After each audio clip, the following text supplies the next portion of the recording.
There's been a lot to take on board, hasn't there, today? We've been hearing a lot about the economy, the various pressures on it at the moment, the jobs market, how to get higher wage work back into the economy as well. We also heard the former Bank of England governor's view of the current state of the economy and talking about some particular cost pressures that are particular to the UK.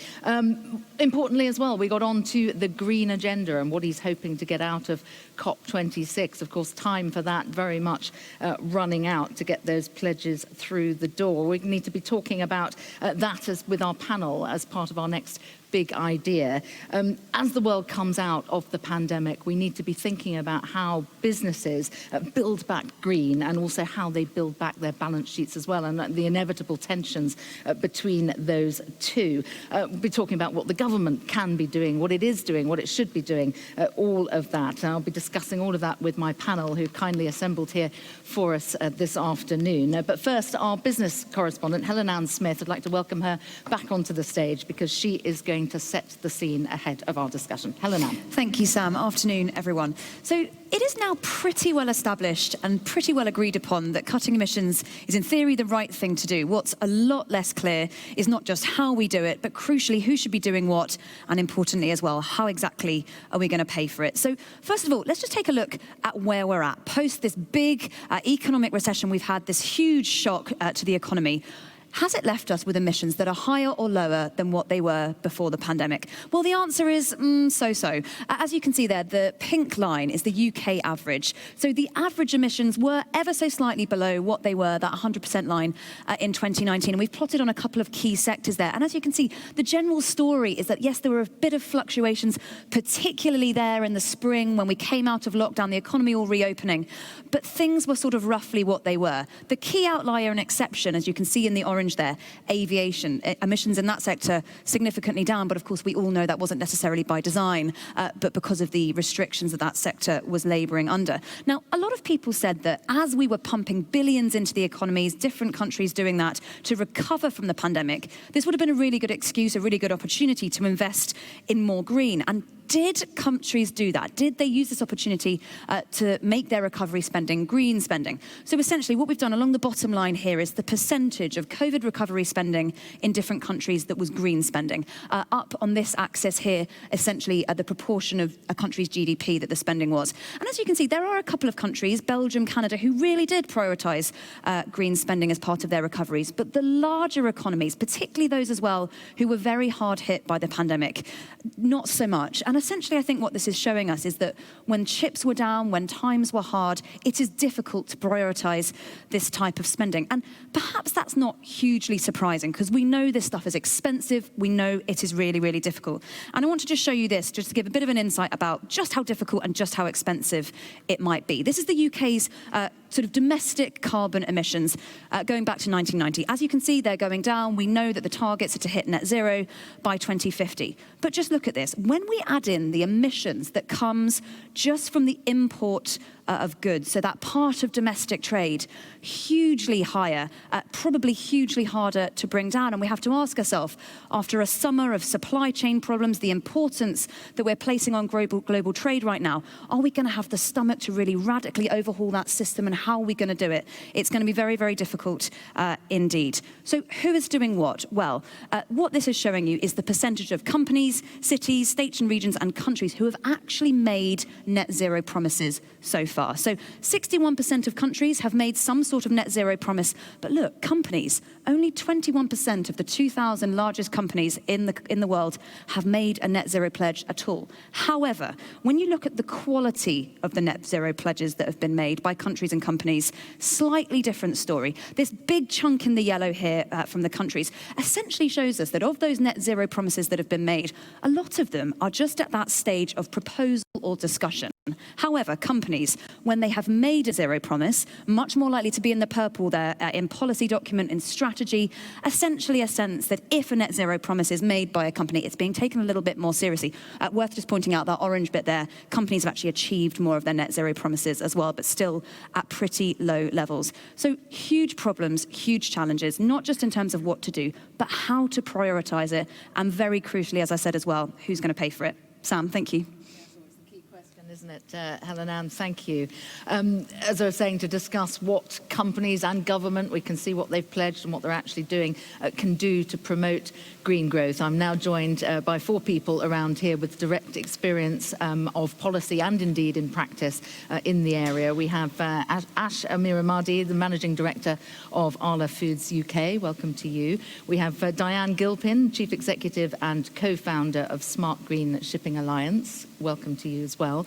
We also have Lindy from Friends of the Earth, the Sheffield coordination for Friends of the Earth there. And we have Vicky Pryce, an economist and former joint head of the UK's Government Economic Service. So thank you very much for all giving up your time to join this discussion here with us all in Rotherham. I want to start by asking you what your perception of the UK economy is. I mean, it feels a bit like it's at a fulcrum moment as hopefully we emerge from the pandemic. We have green issues very pressing and a number of short-term issues as well. We were hearing about Mark Carney's perspective on it all earlier. If I could start with our business owners, Ash, to you first, because some of these short-term issues, I'd imagine, are things that are impinging quite a lot on the way that you normally do business. So if you could just give us your broader perspective on the economy and the state of your business as you try and navigate through that. So we're a food business, and of course, like other food businesses, have been navigating the pandemic, making sure that food flows to consumers, and there's been a number of disruptions all the way through. I guess the disruptions that we're working with at the moment is a shortage of labour, particularly driver labour. That's an industry-wide problem, and just simply being able to get the product from our factories to the supermarkets is a real challenge. What sort of size labour shortage are we talking with your business? So we are very mechanised when it comes to our production of milk and dairy products in the factories, but we need drivers to take that to the shops. And on average, we're delivering to about 2,300 shops a day, and we're regularly not able to deliver to about 10% of our shops. So that gives you a bit of an idea of the type of shortage that we're dealing with, and this is a very kind of, everyday item. So when shops don't have milk, that tends to sort of cause concern, and therefore the type of issues that we're facing as a business at the moment tend to be more operational, stability type issues, and I guess at the same time we're making sure that we still have that longer look on how we develop our business in the UK, so whether that's capital investments to bring more production, handle the production of our farmers, but also make the necessary investments in becoming more climate friendly, which I'm sure we'll talk about more as the panel develops. Yeah, of course, many things to discuss. I just want to come back to you on one thing in terms of investing in the various aspects of your business. And do you have the confidence to be doing that at the moment? Because the economy, it feels like it could go any which way, doesn't it, at the moment? Yeah, I mean, I think it's coming out of the pandemic, and there's still a lot of uncertainty as we go into the future. Investment is we're a farmer-owned business, so our farmers actually own us, and an investment is something that we're very used to doing over a very long period of time, and therefore we have continued to do that in all of our operations. So our farmers, are very keen to stay in farming, for generations, and therefore the investments that they make are not just short-term capital investments, but with the idea that the next generation will have a farm that's in a better state than they inherited themselves. So, and just a final word from you before I move on to Diane about how this huge hike in energy prices might have impacted your business. It's impacted all aspects of our business, and energy is clearly one of the key cost drivers, but labour is another one. We're a food company, so packaging rises as well. So inflation would be one of the key issues that we're navigating as a business. Okay, and Diane, let's bring you in here, and interested very much to know your view of the economy, but also if you could just give our audience a bit more of an idea about your business and what you do. Yeah, so we're a purpose-driven startup, and we focus on the global maritime industry. And so in 2018 and 2019, we invented a wing sail and went through a feasibility process with academics demonstrated that we could save 20% fuel and emissions from huge ships by retrofitting this technology. And we're on a roll, and it's going great, and everybody's really enthusiastic about it. I feel like there's a but coming. There's a but coming. COVID comes, and so it really takes the wind out of our sails. You know, the momentum, literally, the momentum goes. Everybody's focusing now on how do we deal with this pandemic, how do we deal with this crisis, and so having a startup to come along and knock on your door and say, oh, by the way, would you like to have that conversation we were having? No, we don't, because we're focusing on very survival. So what the impact of that is, the way that I see this COVID crisis is that it's a kind of, there's a word that I've heard, shudderation, is that what it feels like the economy has just come to a kind of shuddering halt. It's still moving forward, but is this an opportunity for us to start to rethink how we build it for the future? And what do you think? What's your initial thought? My thought is we have no option. I mean, the climate crisis is so great that it makes COVID seem like, you know, something that we managed quite well. And I think we've got a lot of lessons to learn from how we managed COVID. And we can do the same with the climate crisis. So I think there's a lot to learn, but it isn't easy. And it's, talking about those lessons, is there anything that you think that was the key lesson that needs to be carried over for the way the economy needs to now develop? Yeah, so I think what we've been seeing is a gap between invention and innovation. So we're good at inventing stuff, we're good at doing lab-based research, and then we're not great at supporting pilot projects, and then we've then put that technology out into the world, and other countries come and scale it up for us. What we saw in the pandemic was that all of the R&D, the research and development that had been done in the pharmaceutical industry laid the groundwork for the vaccines to be produced in record quick time. Yeah. And that was because there was a focus. This is an emergency, there's a focus, let's put the money behind it. And we need that same gap funding on pilots and demonstrators in renewable energy and green projects. Yeah, it's interesting, isn't it, how necessity is always the mother of invention and innovation, from what you're saying there. Vicky, I want to bring you in here. I know economists never agree on anything. You're famous for it.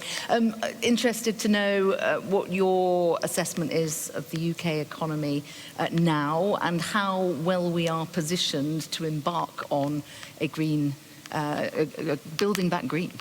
Well, for the moment, of course, as we know, we're in the middle of a gas crisis. We almost had a fuel crisis. There'll be other crises as well, because inflation is going up all across the world, commodity prices going up, staff shortages. You were covering that earlier, of course, in the economic session you had. So all these things are extra precious for firms. Now, if you are to seriously move into greening your manufacturing or your processes more generally, or your offering, then you do need to spend some money to be able to do that. And right now there is huge pressure on working capital. Quite a lot of firms are seriously indebted. Of course, they were helped by the government during the COVID crisis.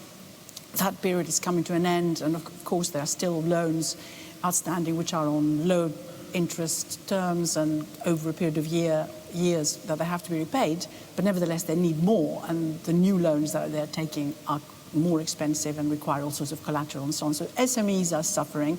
The big firms, particularly the energy-intensive ones, are suffering too. And yet we are relying on the big firms in particular to do that investment. So what it requires now is for the focus to switch to an awful lot of risk sharing from government. So yes, we heard from Diane about the issues of innovation, and can you really upscale whatever it is that you develop as a pilot.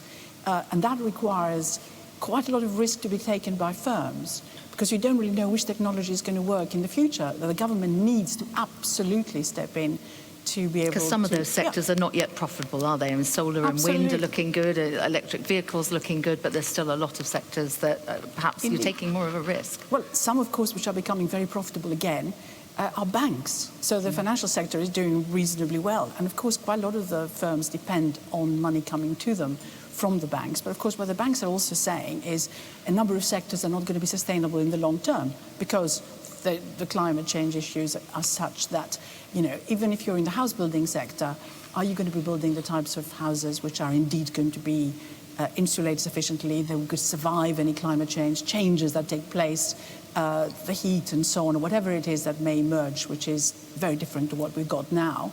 So they're going to be a lot more cautious in terms of who they lend to. So again, you have an issue there too as to whether a number of the firms that make up now the FTSE 100 or the wider list of companies that are in the stock market, whether many of them will be able to even get the loans that they need in the future. So I think we are at the point where a decision needs to be made as to what type of economy we're going to have and what we're going to be supporting. But you can't let quite a lot of the companies which at present hire so many people and which are quite important in terms of exporting and in terms of prosperity in this economy to just go under as there was a fear just a few days ago that that would happen because the government wasn't stepping in to help some sectors. Of course, you help them to transition, but we now realize that transition is expensive. Yeah, and I didn't think we put enough money aside for that. I don't know whether you heard some of the numbers that Mark Carney was coming out with, but he said that a relatively short period, a time ago, there was about 5 trillion that was been put aside from balance sheets going into meeting net zero commitments. That number is now 90 trillion. So there's been a lot of progress in a short period of time. Do you read any optimism into that, or do you just think it's a drop in the ocean? No, the good news is that because of COVID, when nobody was investing, the sectors that did quite well and the companies that did quite well did put some money aside. So there has been a huge difference between, some sectors that really survived quite well the crisis and others that needed an awful lot of help. There is a lot of money aside that hasn't been invested, a lot of money held by hedge funds. So even, one hedge fund, BlackRock, is reported to have assets of about 9 trillion anyway.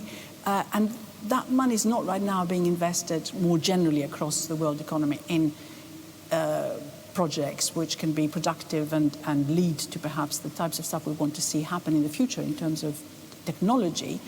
A lot of it is being used to buy government bonds or is being used to buy back shares. Now dividends are beginning to be returned to shareholders again. So that money is there. The real question is it going to be used the right way?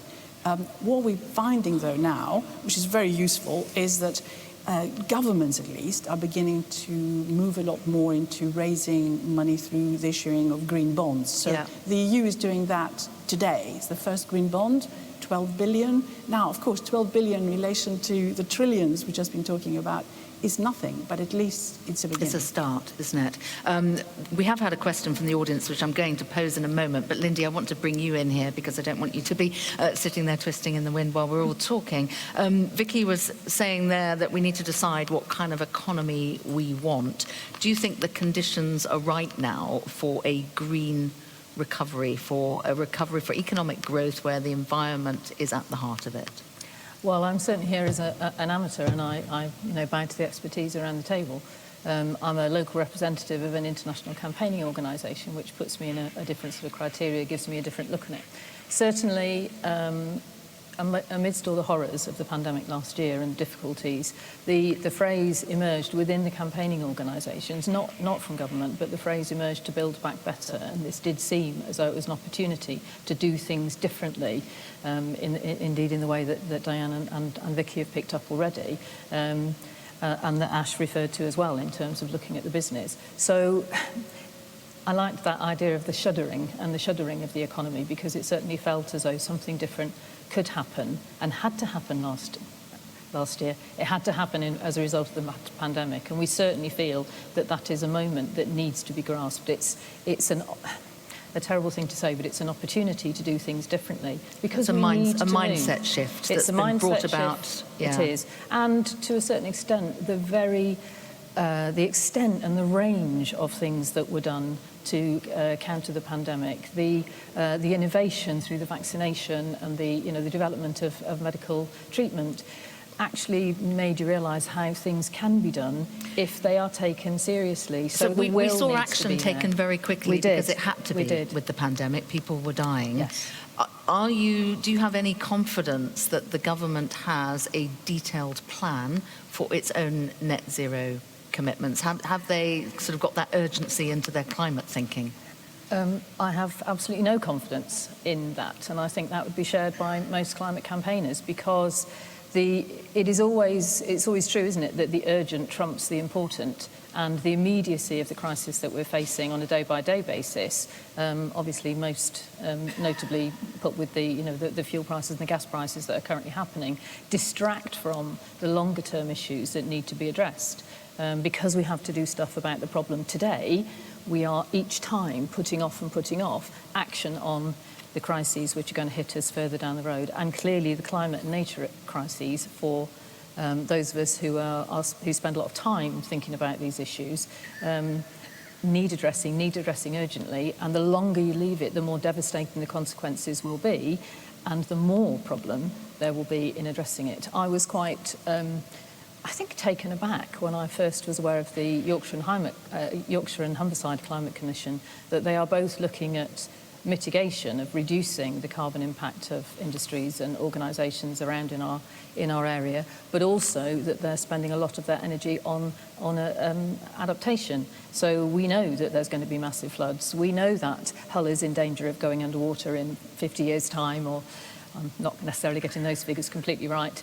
And that we are going to need to spend a lot of money countering all the effects of climate change that have already arisen, as well as preventing them getting worse in the future. So the important cannot be allowed to be trumped by the urgent, and we need the government to take more significant action. Well, it feels like a good speak. time to bring in a question from our audience. We have a question from Zoe Loveday from SSK UK. Where are you, Zoe? Talking about the role of government, and I suppose also thinking about how much of this should be carrot versus stick. Yes, hello. My question is almost prefaced by everybody has an environmental impact. Us sitting here in this room today has an environmental impact. And SSK, Sheffield Sustainable Kitchens, has had an environmental conscience for the past 14 years. Obviously, it's become a lot more trendy nowadays. Greenwashing has become much more widespread. But my question is, what would you want to see as the next sustainable step changes for the industry, from either the government or the wider markets, to be able to support SMEs to make more environmentally conscious decisions more quickly? Sustainability is expensive. Everybody has a choice to make sustainable decisions all the time, whether it's personal, whether it's commercial. They are not necessarily, and it was touched on before, economically viable at the time. And what can be done in terms of education, in terms of actions, in terms of accountability to flow further through industry and down supply chains to support SMEs that do want to proceed with this in future? Diane, do you want to pick that up? Yeah, I'd love to. Thank you. So I think what we need to be focusing on, the IPCC report that came out in August referred to the urgent need to drive down emissions in the short term. We've got lots of plans about decarbonising the economy by 2050 or 2040 or something like that. What can we do tomorrow? What can we do?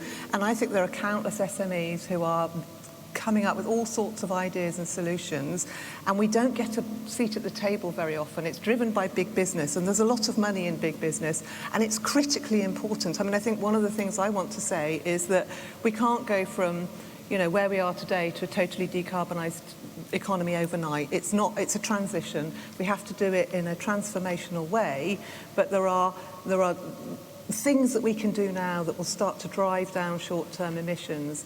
And the thing that I would like to see, two things I think. I'd like to see subsidies removed from fossil fuels, because that provides a really unbalanced playing field. We see the global economy is driven by fossil fuels, which are subsidised to the tune, I think the International Monetary Fund last week said $11 million a minute. And so when we're saying that environmental products are more expensive, we're not competing directly. But if we were to get $11 million a minute to support the transition to green economy, then we wouldn't be expensive, perhaps. So I think that that's a really important thing to be doing. I think the other thing that's important is that there is hardware technology in wave, wind, tidal, in our sector, in maritime, where there are lots of SMEs who are developing solutions that can drive down emissions in the short term, in the next 2 or 3 years, start to take carbon and emissions out of the environment now, buy time for those other big energy transitions to alternative fuels to kick in, and start putting hardware to test and to pilot so that we can get verifiable results. Because nobody wants to buy something that hasn't been trialled. So we've got this technology, it's great, everybody in the industry says they love it, we'll buy it when we've seen it work in action. We cannot, for love nor money, get, well, love, probably. We can't get the funding to take it to trial, and it's a tiny, tiny amount of money, particularly in the context of, $90 trillion, was it? Yeah, The constant thread coming through all of this is the tension that exists with, in business when you're trying to pay your staff and all the rest of it, between the bottom line and your environmental credentials. And Ash, I'm interested in your business. I know that you pledged to cut carbon emissions by 30%, I think, by 2030. And you were also very focused on this even back as early as 2005 when you were cutting back on single-use plastic, I believe. So you'll have a good long case study as to how those kind of actions have impacted your bottom line. Perhaps you just talk us through it. Yeah, no, I think we've had a long history of we rely on the land, so we don't exist unless we show respect for the land, and we take that responsibility seriously. So our farmer owners have been collecting data, so doing climate check data. Actually, they actually started a complete company-wide program where 9,000 individual farmers, you could say individual SMEs, of a larger organisation, they collected 2,000 points of data around climate. Exactly what data were they? And it was everything from the carbon footprint of the farm, the emissions, the various different emissions. Methane from dairy farms. Methane, maybe the welfare, what happens to the water usage. So a lot of data, and that data is very useful when you aggregate it, because first it gives you a relative and absolute position in terms of our footprint, but enables us then to compare data and drive programs within the business to improve our position. I think the challenge when I talk to my farmers is that they realise and they have ideas, and we do trials of things that reduce our climate impact, but they typically take investment. Right. And typically the challenge for a farmer is, how do I balance that decision between investing further in a farm in projects that I know are ultimately right for the farm as well over the long period of term economically, but in the short term it costs, versus all the other pressures that I've got, whether it's labour, inflation and so on. And I guess what our farmers are calling out loud and clear as we go into the sort of period of COP26 is a clear and an ambiguous kind of statement from government for its support for industries like ours or sectors like ours that are being proactive on climate and initiatives, and therefore giving confidence for the investment. We're not actually asking for the money. We want the confidence that our investment will pay off. Yeah, we've got a question from the audience, which I'll come to in just a moment. But I'm interested as well in the sort of philosophical tussle that you might have. I mean, Yes. Agriculture contributes more than 10% of emissions globally. Do we need to get to a point where people need to just stop eating what you're selling? Well, I guess there's a big debate around the food products that we eat. So our perspective on it is that we take our responsibility, and we think everyone is responsible for their role in the health of the planet, and we think about it in terms of the planet and in terms of people.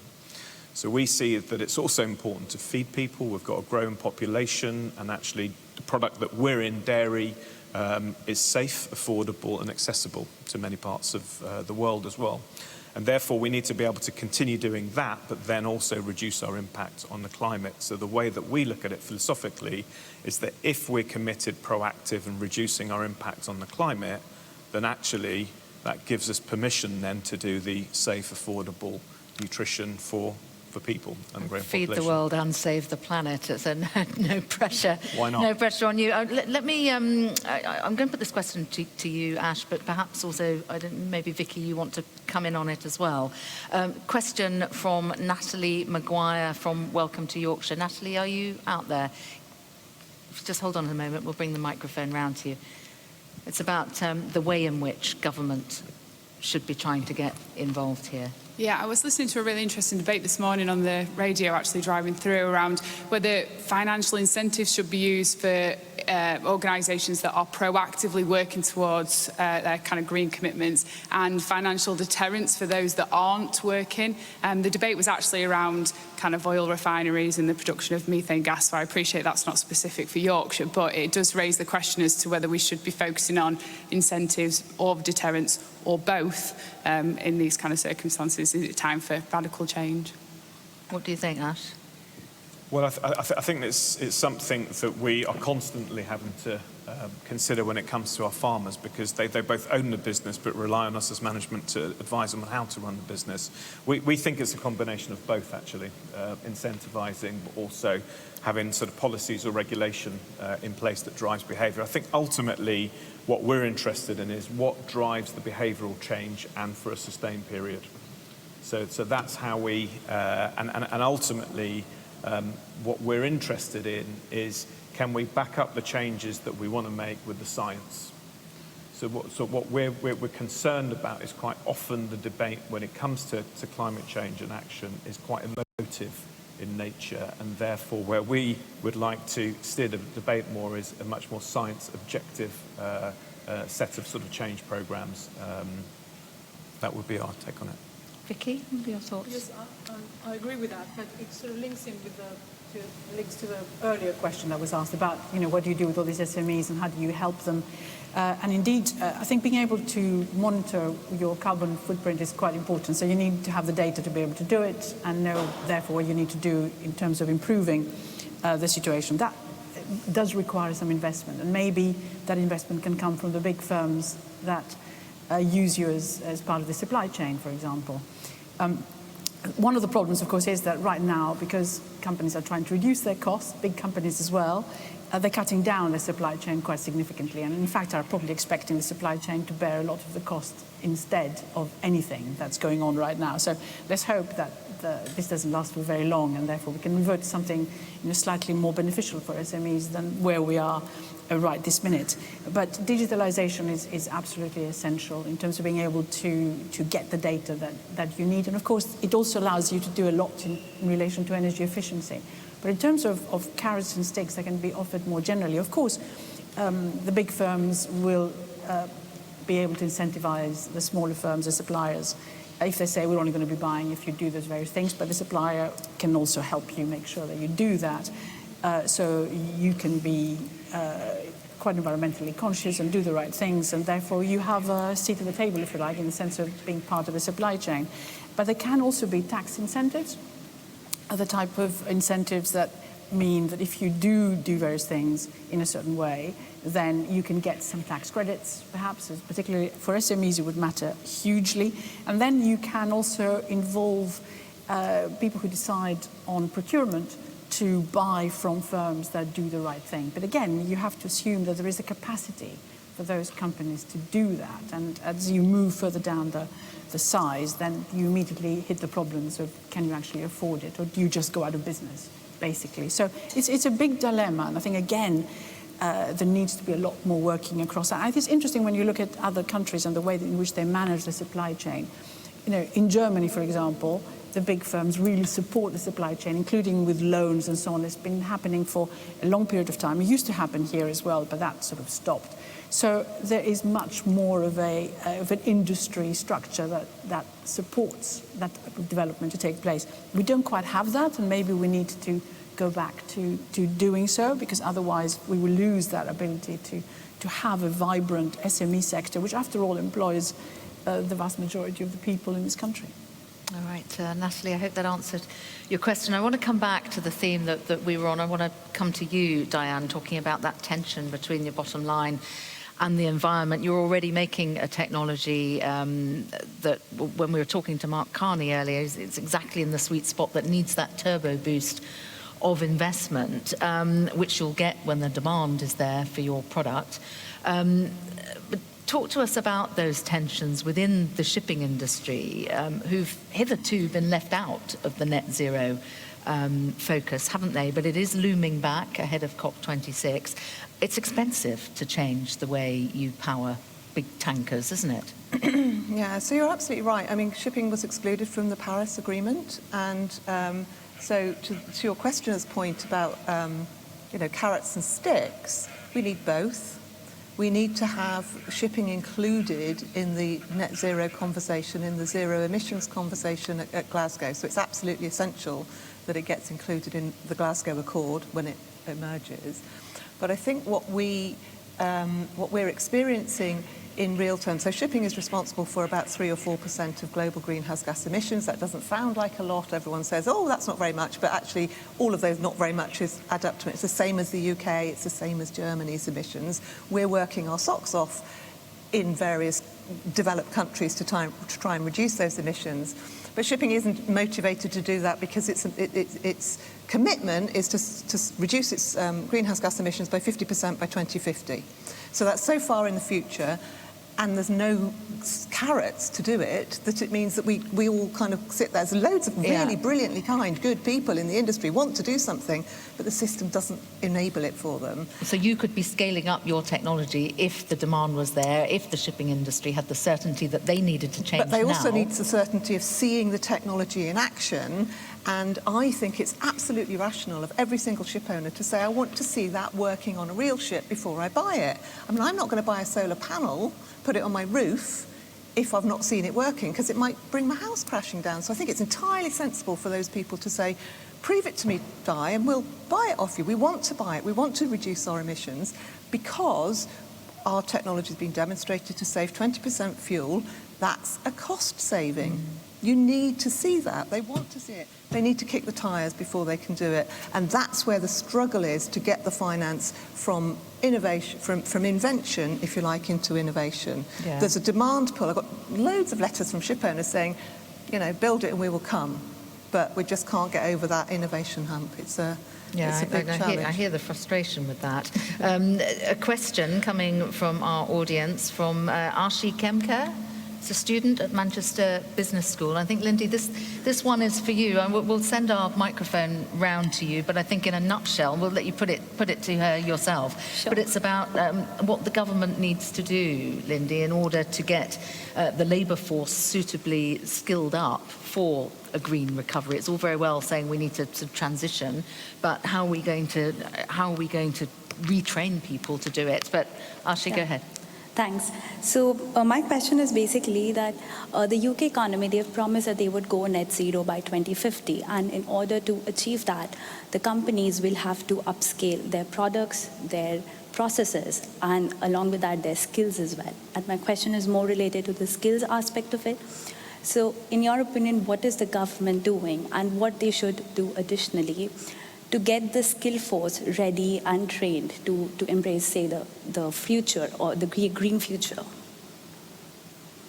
And that's certainly an issue which concerns a lot of people, and within South Yorkshire we've had several economic shocks in that way, and people having to transition into new employment from mining, from steel, and other aspects of heavy industry. And you're right that we need people, that transition needs to be fair, and people need to be prepared for it, both people who are currently in work, but also young people who will be joining the workforce over the next years and indeed decades. And although it's not a particular area that Friends of the Earth is campaigning on, other organisations such as Green New Deal certainly have been working a lot in that way. And a key argument is we need to get the training right. We need to prepare young people who are moving into the workforce for the jobs of the future, and not to prepare them for the jobs that were in the past, or indeed the jobs that are already gone but people think are going to be available to them. Obviously, many of the skills can be applied elsewhere. The heavy industry skills that were developed here are often now being applied within the advanced manufacturing area on the Rotherham-Sheffield border, and that facility and those skills are being put to good use there. Although, obviously, another issue is that we actually need a far smaller workforce in that way. But engineering skills could be transferred, other skills need to be developed, and again, it's about investment.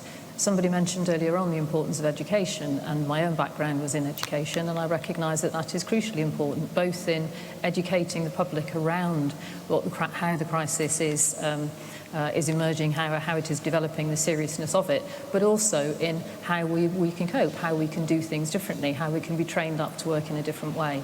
So yes, you're right that those things can be done, but they'll only be done with support from outside, because it is not necessarily in the interests of any current industries to be training people up in work that they may or may not want them to be doing in the future. So there has to be external support for that, and that has to come from the government. I want to come to another question that's come to us from the audience. Rishab, are you out there somewhere? Yes, there you are. About the accountability of net zero commitments. Who's keeping track? Put it to our panel. Thank you.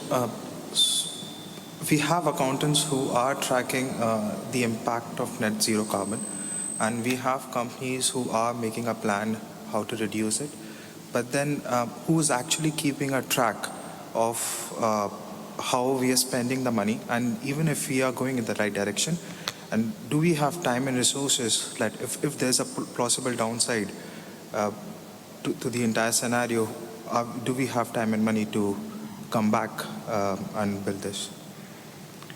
So I suppose the question is touching on really to what extent are pledges genuine, to what extent are they greenwashing, who's even keeping track? Brief word from you, Lindy, on that. I have no idea who's keeping track, but I am fairly confident that there's an awful lot of greenwashing going on. I was fascinated by the graphic that was put up earlier about the way in which companies have been making promises and have been committing to things and can be shown to be doing, taking action and reducing emissions, and that is much less true of working at government level. And that is definitely something that needs to be taken account of more. It's very easy to talk, it's very easy to make promises and pledges and say we're going to do these wonderful things. We know that it is harder to do the next step, and nobody's going to say that that's easy, but definitely the steps need to be taken, and it's not enough to come up with a great big plan and a promise without actually having a delivery plan behind that. And the commitments that have been made and the exhortations that have been made are insufficient, and this is, I'm sure we're going to get onto COP26, but that is the big issue around COP26, that so many promises are going to be made, and it's going to be glitzy and glamorous and on the TV all the time, and people are going to get credit for great big announcements, but actually there's a lot of work that needs to be done behind that, and sometimes the glitz and the glamour and the announcements can actually distract from the fact that very little is going on. We'll come on, we'll finish actually by talking about our hopes and fears for COP26. But Ash, I just want to come back to you on that very question. I mean, your pledge to cut emissions by 30% by 2030, who keeps track of that?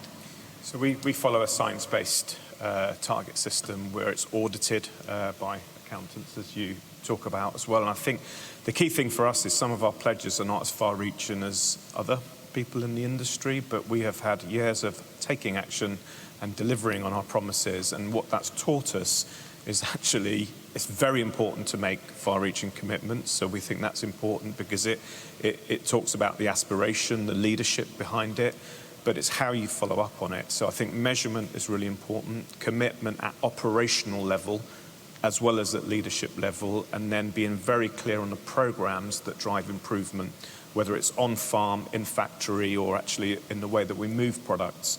So actually, for us, we spend much more energy in how do we bring things to life in reality than the pledges that we make. And the way that we do that is in the way that we follow up on data. So our data collection, not only on farm, for instance, is annual. And every year we publish in a transparent way the summary of all of those results. But what we also do is we individually share that with our farmers, so in an anonymised way that they can then see how they compare to the average farmer and so on, and see where they can improve. So for me, it's very much about being able to measure, have programs. Just one thing that Diane said that I thought was a really, really important point to pick up on, in the role of government as well, is quite often in the early days there is that balance in terms of cost versus investment, and does it pay off? But that can often be improved by being able to scale the idea. So I think for me, scaling is also really important, and therefore government can really play a hand there in terms of inter-industry collaboration to be able to really scale some of these ideas so they aren't an economic kind of negative for people to make the investments. Really interesting.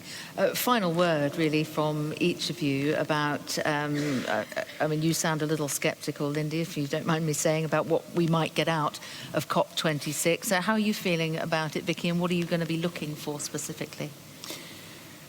There's so much that's been said before the actual meeting, so the expectations have varied. There's some who are quite optimistic about it bringing loads of commitments together, and others who think that it would be a little bit like before when all sorts of pledges were made and they weren't followed. And I think the example of the latter is to do with transferring money to developing countries, which absolutely need to adapt, and also have some technology transfer, which is absolutely essential. And it was that money, that 100 billion a year, was pledged in 2009, wasn't it? Exactly, and here we are, and very little is being dispatched every year. And now they said they'd do it because everyone's been also doubling or increasing the amount that they had pledged originally, but of course very little of that money had ever gone.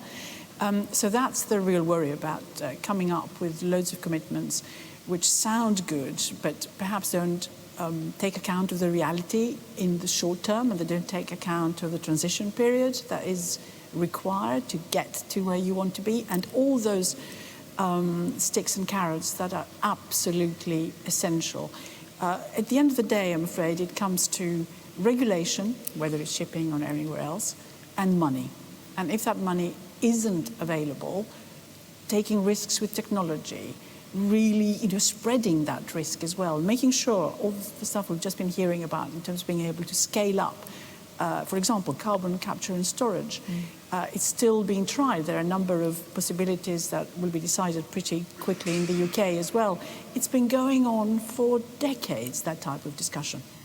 And we're still not really there. So it just takes too long to make those decisions, and too little money is actually being spent. And if you just look at what is required between now and 2030, of course, COP26 is going to be looking at the ultimate, temperature increase and really, looking at all the evidence, science that we've just been talking about, which is saying that we're nearly there already in terms of the 1.5 centigrade increase, and we've already are at 1.1, I think, or 1.2. So there really isn't very much time. So it's crucial what happens between now and 2030, and that amount of money is now being recalculated in terms of what is needed. So just the European Union is saying that what they need to be spending is 360 billion a year between now and 2030, and 125 billion of digitalization, which is absolutely essential. Now, I mentioned earlier that they're putting out the first bond for 20 billion. Well, that's very, very little by comparison to what is actually needed. And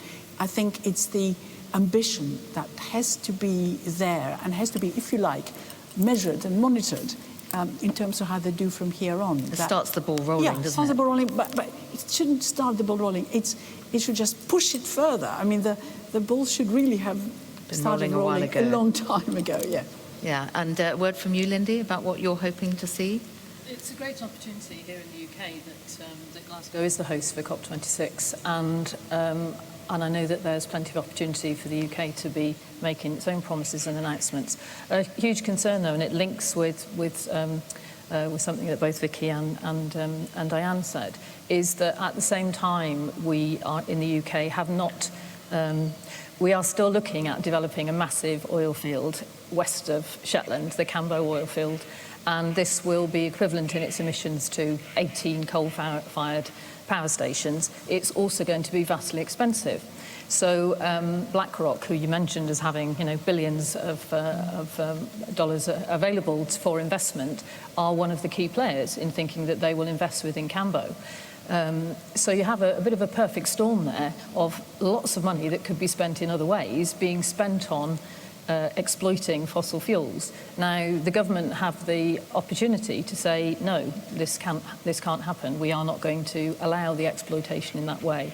Because at the moment, there's a huge degree of hypocrisy in insisting on other countries doing their bit when we're not taking those sort of stands ourselves. There is money available both in the private sector and indeed the public sector, because as Diane pointed out, we are just about the country with the most favourable regime in terms of tax credits and actual funding support and subsidies for fossil fuels, and lots of oil and gas companies want to be based here. But we need to address that because the money is there to do the sort of things which are needed to be done, and they need to be done very quickly. So we're hoping that the UK will take a stand that we'll ensures see. that We haven't doesn't got long to wait. Exactly. have we? Diane, I had wanted to come to you for a final word from you about what you hope to get out of COP26, but I'm being told that we are all out of time, I'm afraid, unless you could do it in one sentence. So yes, repurposing oil and gas workers through a series of events that we're doing at Malin, which is just opposite COP26, where we're bringing the whole shipping industry together